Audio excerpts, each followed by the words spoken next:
सुप्रभातम। कक्षा नवम, विषय हिंदी, भाग 4, सवैया 3, कबीर रसखान।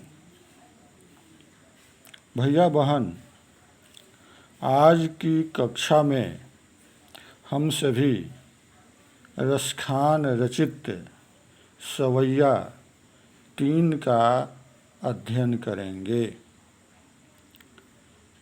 सबसे पहले सवैया का सस्वर वाचन।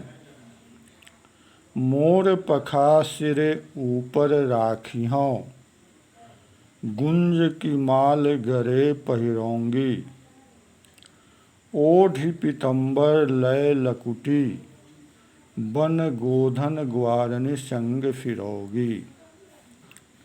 भावतो ओहि मेरो रस खानी, सो तेरे कहे सब स्वांग करोगी। या मुरली मुरलीधर की, अधरान धरी अधरान धरोगी। सस्वर वाचन के पश्चात सवैया में आए हुए कठिन शब्दों के अर्थ नीचे दिए गए हैं। पीतम्बर का तत्सम रूप पीताम्बर और अर्थ होता है पीला वस्त्र। भावतो का अर्थ हुआ अच्छा लगना। स्वांग का अर्थ रूप धारण करना। मुरलीधर का अर्थ कृष्ण। अधरा का अर्थ होठों पर। प्रस्तुत सवैया में गोपी का कृष्ण से अनन्य प्रेम एवं भक्ति प्रदर्शित हुई है। कृष्ण के सौंदर्य पर मुग्ध एक गोपी दूसरी गोपी से कहती है, मैं कृष्ण की तरह अपना रूप बनाऊंगी। गोपी श्री कृष्ण का रूप बनाने के लिए सिर पर मोर पंख का मुकुट, गले में गुंज की माला, शरीर पर पीला वस्त्र तथा श्री कृष्ण की तरह ही गायों को चराने वाली लाठी धारण करना चाहती है। मेरे कृष्ण को जो भी अच्छा लगता है वह सब कुछ करने को तैयार हूँ, पर हे सखी, कृष्ण की मुरली को अपने होठों पर कभी नहीं रखूंगी। इसके पीछे कारण वह बताती है। श्री कृष्ण मुरली से असीम प्रेम करते हैं। गोपियाँ सोचती हैं कि इसी मुरली के कारण वे श्री कृष्ण का सामीप्य पाने से वंचित हैं। श्री कृष्ण गोपियों को भूलकर मुरली को होठों से लगाए रखते हैं। इसे वह सौतिया डाह कहती हैं। सौतिया डाह के कारण गोपी मुरली को अपने होठों पर नहीं रखना चाहती हैं।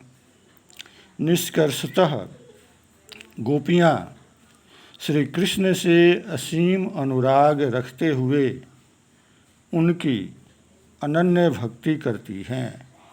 वह श्री कृष्ण का सामीप्य पाना चाहती हैं। इस सवैया में जो अलंकार प्रयुक्त हुए हैं वे मुख्यतः 2 तरह के अलंकार हैं, अनुप्रास अलंकार और यमक अलंकार। जो नीचे लिखा गया है, लय लकुटी, गोधन ग्वारिन, सब स्वांग में अनुप्रास अलंकार हैं अधरान धरी अधरान धरोगी में अनुप्रास और यमक दोनों तरह अलंकार हैं। इस सवैया का काव्य सौंदर्य हम निम्न प्रकार दे सकते हैं। जैसे बिंदुवार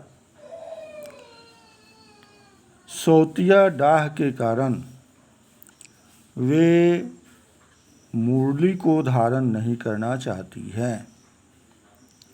भक्ति काल की रचना है, सवैया छंद का प्रयोग किया गया है, भाषा ललित और माधुर्य गुण संपन्न है। कृष्ण के रूप सौंदर्य पर मुग्ध होकर गोपियाँ उनका रूप धारण करने का स्वांग करने को तैयार हैं। गृह कार्य जो दिए गए हैं वह इस प्रकार है कि गोपी कृष्ण की मुरली होठों पर क्यों नहीं रखना चाहती हैं। इति